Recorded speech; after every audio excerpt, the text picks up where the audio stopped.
I have no idea how many people are actually going to be interested in this, but I figured I'd put it up for the few people who might get a kick out of it.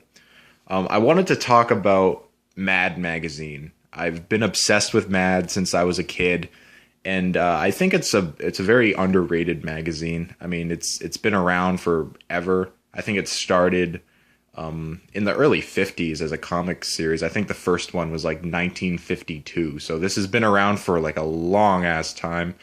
And it's still going on today, although it's not nearly as popular as it used to be. And when I was a kid, like I said, I was so into this shit.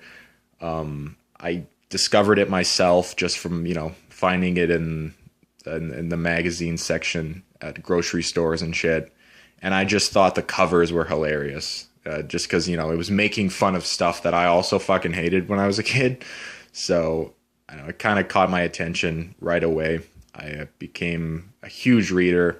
And it actually kind of helped, I think, shape my sense of humor. It's all like satirical comedy, making fun of pop culture. It's like ridiculous and absurd. There's a lot of like gross out and raunch comedy in it, but it's also clever and kind of like, it's satirical, which that's the type of comedy I like. And I think most of you, if you know what Mad is, it's probably from the TV shows. I believe there's been two. The first one was Madtv, which was a sketch show that started in the 90s, I think ran into like the early 2000s. And then I think was brought back recently.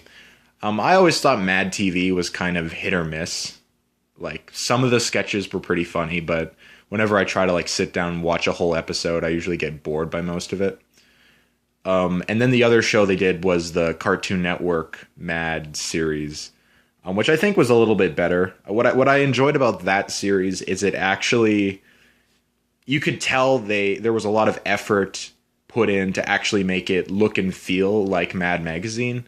Like a lot of the animated segments were kind of done in the art style of some of the stuff in the magazine, and the brand of comedy was very similar to what you would see in the magazine. So I appreciated that, although I don't think the writing was all that good. And because it was a Cartoon Network show, it was kind of dumbed down compared to like, the type of shit they get away with in the magazine. But, it's still respectable. But overall, I'm pretty much only a fan of the magazines. I don't really watch the shows much. Yeah, so this is my pitiful little collection. Before I show you it, I just want to make clear that I don't have really any like classic Mad in this. For all you collectors out there, I only have like what I actually bought when I was a kid.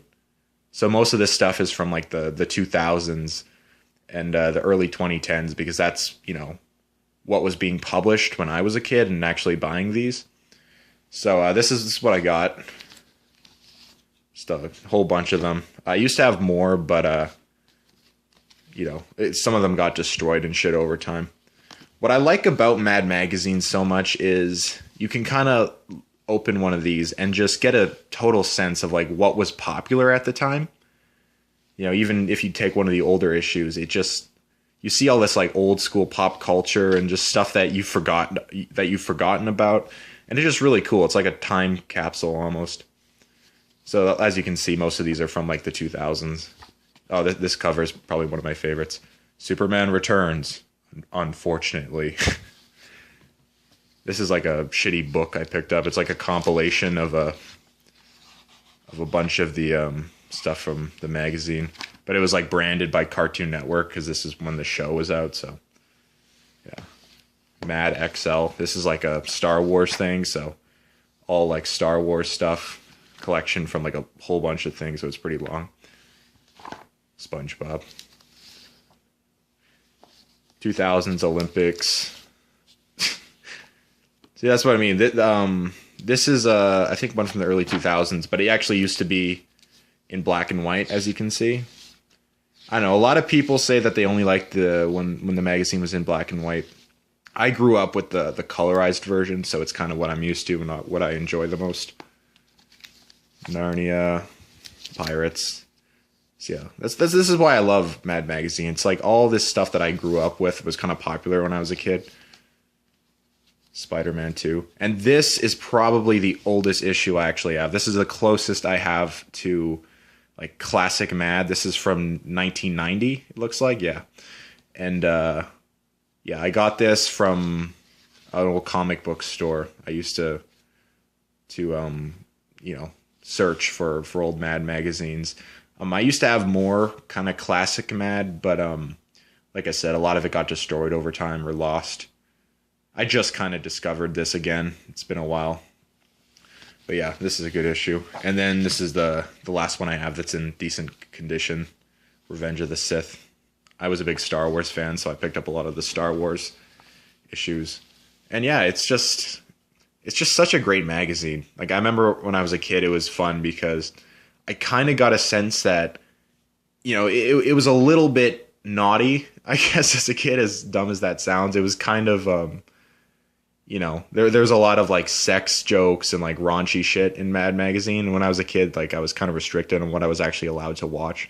So you know, it was kind of cool for that reason. And it's just, like I said, them making fun of stuff that you know from pop culture, you know, making fun of like politics and, you know, mocking like the president and stuff. Is something that I thought was really funny when I was a kid. And I haven't been keeping up with it that much. The odd time I'll, you know, when I see it on the stands, I'll pick it up and read it. I know they've been doing a lot of Trump stuff recently, which makes sense. And yeah, it's a great magazine. If anyone hasn't read it, especially if you're like a fan of South Park, I know there's a lot of South Park fans on my channel, I would 100% recommend Mad Magazine because it's kind of like the origins of like that sort of sense of humor. So yeah, check out Mad if you haven't. Peace.